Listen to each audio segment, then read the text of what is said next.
Before we start, I would like you to hit that red subscribe button so that you never miss out on any of our videos. Hey guys, what's up? Welcome back to GTA Swamper. 6. Grand Theft Auto 3. The release of Grand Theft Auto 3 was a massive moment in the history of the franchise. The entire idea of what a GTA game could be, and what the idea of the Grand Theft Auto franchise has become in the eyes of fans, stems from the open-world nature and split focus across driving and adventuring, which was hugely experimental at the time. The adventure, beginning with protagonist Claude being betrayed by his girlfriend Catalina, stretches across a variety of missions. But for the first time, there was a real focus placed on combat in the game. 5. Grand Theft Auto Vice City Stories. Vice City Stories is a bit of an odd duck as far as Grand Theft Auto games go. This prequel to Vice City featured Vic Vance attempting to build a criminal empire alongside his brother. The game was simple in some ways, but the combat system was one that really managed to excel in ways that Grand Theft Auto players might not have expected, given what they had seen of GTA's combat up to that point. Instead of having truly great shooting and gun mechanics, which most Grand Theft Auto players will admit is a problem the franchise has struggled with over the years, Vice City Stories decided to take a different approach to combat and focused on making a truly great grappling and hand-to-hand combat system. Unfortunately, this aspect didn't survive in this format through any other games in the franchise, but it inspired later entries to improve upon previous hand-to-hand combat systems. 4. Grand Theft Auto Vice City. Vice City is a game in the Grand Theft Auto franchise remembered more for the narrative aspects than most of the gameplay.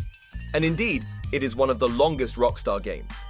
The story of Tommy Vercetti, as he rises to the top of the criminal world within Vice City, was a huge step up for the franchise in character and story work, and the world building around the game and its story made for excellent additions to the franchise. However, one of the major aspects was still the combat system, which was executed brilliantly. Coming out just a year after Grand Theft Auto 3, there wasn't a lot of time to improve on the systems of that game, but Vice City definitely did, with both melee and gunplay being a lot better this time around. This propelled Rockstar to even greater heights. 3. Grand Theft Auto 5. The most recent entry in the franchise, despite being relatively aged in gaming terms, is still Grand Theft Auto 5. The ambition and size of this entry have been praised many times over, and though there are a few minor difficulties with the combat system at times, it is still generally beloved by fans for a number of reasons. One of the great things about the combat of GTA 5 is the simple variety of weaponry, both guns and melee weapons, which players can make use of against enemies. The gunplay is definitely a lot better than in many of the earlier entries, and the game still feels like it comes with a solid level of difficulty in spite of being comparatively easier than some previous editions. 2. Grand Theft Auto San Andreas. San Andreas offers what is arguably one of the best Grand Theft Auto experiences to date.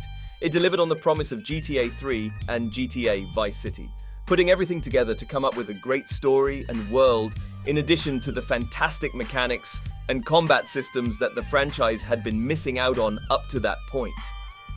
Putting together all the great ideas with a much smoother polish gave San Andreas a great combat system, with gunplay and aiming being much more advanced, the fighting mechanics and enemy AI being much better, and the melee system offering different forms of martial arts. Gun skills were also more prominent than in any other entry since. The player character became more deadly and was able to reload faster the more they practiced and learned. 1. Grand Theft Auto 4. Grand Theft Auto 4 was one of the most grounded, gritty, realistic entries the franchise has ever seen, and it did many things better than the sequel, so it makes sense that much of the combat set out to feel that way as well. While the combat in San Andreas resembled more of an RPG game between the customization and high-skill ceiling, the combat in GTA 4 felt quite brutal comparatively. Weapons were more powerful. Gun mechanics, in terms of locking onto enemies, were fluid and responsive. The fight scenes were gruesome and satisfying for players, and the melee systems were well executed and smoother than other entries. This brings us to the end of our video. I hope you enjoyed it. Hit like if you did. And don't forget to subscribe to our channel so that you don't miss any of our videos in the future. Also, watch the 2 videos that are on your screen, because I'm sure you'll love them.